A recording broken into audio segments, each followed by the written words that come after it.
Dinivorce na lang niya ako.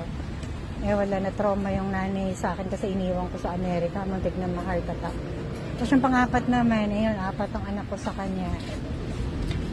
Kaya long story short, ito naman, mahaba istorya, pinakailaman naman kami ng Cato Cindy. Ano siya, Pilipino pero doon pinalaki, doon siya lumaki.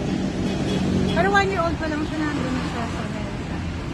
Paaraw na tayo, wala namang araw. Oh. Paaraw muna ako sis. Kuha ko sa'yo ng ano. Ha? Isang giyok. Gusto mo? Ito. Tingnan natin kung masarap. Sabi nila naman. Noon pa yung mga scratch-scratch, yung mga kissing-kissing. Ewan ko kung nakipag-sex na yung lalaki ko. Kasi 19 years old na yun.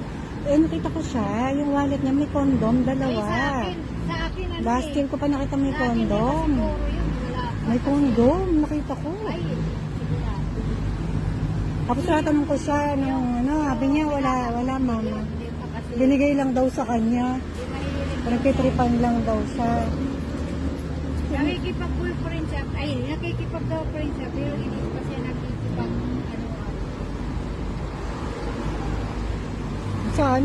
Tsaka ako tinatanong ko talaga, kahit meron na siyang boyfriend, tinatanong ko, sabi ko, make sure na siya, stay virgin, na walang hawak. Pwede namang hawak eh. Pwede pa nga niyang masahihin eh. Pwede sila magmasahihan, huwag lang nilang ipapasok. Kasi doon galing yung baby. Diba?